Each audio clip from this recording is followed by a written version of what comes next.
السلام عليكم ورحمة الله وبركاته، ازيكم عاملين ايه؟ يا رب تكونوا ألف خير. اللهم صل وسلم وبارك على سيدنا محمد. ان شاء الله النهارده هنعمل حاجة حلوة سريعة من غير فرن خالص بقى، ولا نشغل فرن ولا أي حاجة. وهتنفع شغل الأونلاين. ولكن أنا النهارده هعملها في كاسات علشان خاطر إن أنا هعملها للبيت عندي. فانتوا تقدروا تعملوها في طواجن، والمقاس بقى اللي انتوا تحبوه، وتحسبوا التكلفة بتاعتكم. وانا هقول لكم كل حاجة جبتها النهارده وانتوا تحسبوا التكلفة. أول حاجة الملفيه ده. ده كده جايبه الطبق ب15 جنيه. وفي 3 ديسكات زي انتوا ما شايفين كده. هاخد منهم 2 هكسرهم عشان خاطر اعمله في الكاسات. والتالت ده ما جيتش جنبه، يعني خدت بس 2 هيعملوا 7 كاسات بس. انا عملت 6. والكاس السابع بقى ايه، راح لحال سبيله يعني. طبعا. والمانجا اللي قدامكم دي انا بشتغل بنعومي، دي مانجا زبديه. كانت 2 كده مركونين على الرخام عشان كانوا جامدين قوي، فكنت سايباهم ان هما يستووا كده يومين ولا حاجه، وبدات ان ايه اشتغل فيهم. دي كانت كريمه مركونه بقى عندي، ده سبب اللي خلاني عملتها من البيت، ان دي كانت كريمه مركونه عندي في الفريزر. فقلت مش هسيبها عشان ما تخسرش بقى، حرام، فاعمل بقى ايه حاجه حلوه كده ايه سريعه. فجبت الملفيه ده وبدات ان انا اعمل الكاسات. تقدروا انتوا تعملوها في طواجن وتدخلوها في شغل الاونلاين بتاعكم. سواء بقى ايا كان حجم الطاجن بتاعكم، هتجيبوا الملفيه اللي هو ب15 جنيه ده. انا جايباه من السوق كده مع اي حد بيبيع كنافه وجلاش وكده. هنبدا بقى نحط طبقات كده. انا معايا بالطبقات. هنعمل بالمانجا وهنعمل كمان بالشوكولاته. تمام. اول حاجه كده ان انا هحط طبقه الكريمه في الاول خالص. والكريمه دي يعني كانت فايضه عندي اصلا من ترايفل كنت بعمله. فدي كده اتبقت عندي، فقلت ان انا ايه بقى هعمل بيها، وكنت لسه عاملاه يعني من فتره قريبه. هعمل بيها كاسات الملفيه. اول حاجه كده حطيت طبقه كريمه، وبعد كده حطيت شويه من الملفيه اللي كسرته. شفت انا خدت ديسكين وكسرتهم بالشكل ده. عملوا معايا ال7 كاسات. بس ظاهر قدامكم 6 زي ما قلت لكم. هبتدي بقى ان انا احط طبقة كريمة تاني، وبعدين احط طبقة المانجا.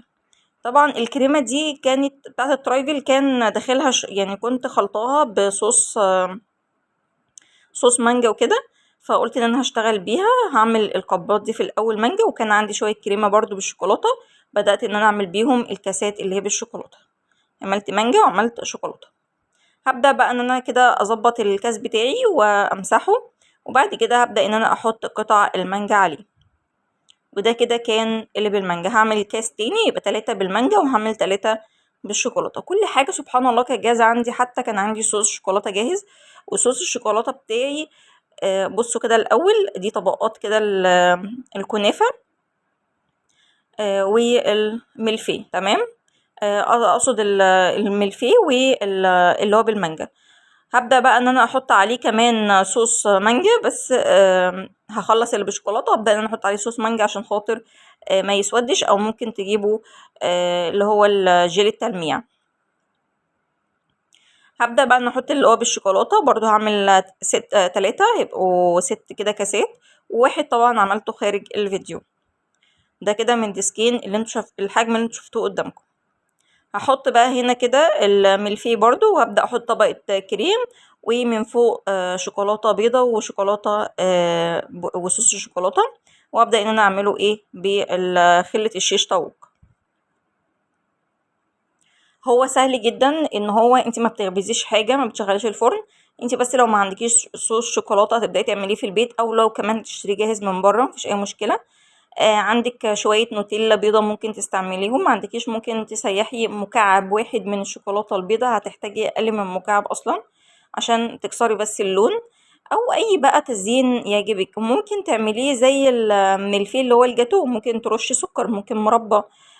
بصوا يعني التزويق ده على حسب رغباتكم واللي انتوا بتحبوه. يعني اعملوا اللي انتوا بتحبوه، مش شرط تحطوا كريمة وشوكولاتة ومش عارفة ايه والحاجات دي كلها، لأ. اعملوا اللي انتوا حابينه. هتاكلوه، يعني اللي انتوا بتحبوا تاكلوه اعملوه علشان خاطر مفيش حاجة تترمي. طبعا الحاجة الوحيدة اللي اشتريتها بس هي الملفيه. كل حاجة كانت جاهزة عندي اصلا. مجرد ان انا طلعت الكريمة اديتها ضربة بس كده بالمضرب عشان خاطر كانت في الفريزر. وبعد كده خلاص يعني كل حاجة تمام. ده كده الشكل النهائي. بتاع المانجا. وده كده بقى ايه صوص شوكولاته، عشان كان جامد برضو، كان معايا في الفريزر وجامد ملحقش ان هو يفك. فبدات ان انا امشي خطوط علشان خاطر كنت هسيحه، يعني كنت هحطه على حمام بخار، او لو عندك ميكرويف مثلا 5 ثواني في الميكرويف هيفك معاكي، او لو على حمام مائي كده من فوق هيفك معاكي شويه. فتبداي ان انت تخلي الوش ده كله شوكولاته، وتمشي بقى بخطوط الشوكولاته البيضاء. ولكن انا عشان كان لسه طالع، فبدات ان انا احط خطوط بس كده وامشي، عشان خاطر ان هو مش هيفرد معايا بسهوله في الكيس. بدات ان انا احط خطوط من الشوكولاته الغامقه اللي هو صوص الشوكولاته، وخطوط من الشوكولاته البيضاء. صوص الشوكولاته ده بعمل اللبن الحليب وبحط عليه مكعبات الشوكولاته. الحليب بيبقى ساخن ومكعبات الشوكولاته عليه وبدوبهم كويس جدا وخلاص وشكرا. ده كده صوص الشوكولاته معايا. عايزه انت تجيبيه من بره مفيش اي مشكله، بس انا بحب بصراحه ان انا اعمله في البيت. بس يعني الشكل بسيط كده، وفي نفس الوقت ما يكونش الشوكولاته فيه كتير ويجزع، ده كده احسن حاجه يعني. الموضوع سهل وبسيط. اعملوه في الطواجن بقى، اذا كانت الكبات الشفافة دي او الغامقة اللي هي بتاعت الميكرويف. يعني بصوا اي كبات عندكم اعملوه لو هتطلعوا شغل اونلاين، وهتحسبوا انتوا التكلفة بتاعتكم انتوا حطيتوا في قد ايه، والعلبة الملفيه كلفت قد ايه، وصوص الشوكولاتة وكل الحاجات دي. الحسبة دي هتحسبوها وهتطلعوا النتيجة بتاعتكم ان شاء الله هتكون روعة، ومكسبه حلو قوي. بدأت بقى ان انا ده كده الشكل النهائي، شوية كده مكسرات، والتانية المانجا سبتها سادة بس دهنتها بجيلو المانجا علشان خاطر ما تسودش معايا. دي كده كانت الكاسات بتاعتي اتعملت في اقل من ربع ساعة، يعني كل حاجة موجودة عندي. مش تاخد معاكي نص ساعة لو انتي لسه ما ضربتش كريمة وهتعملي شوكولاتة وكده.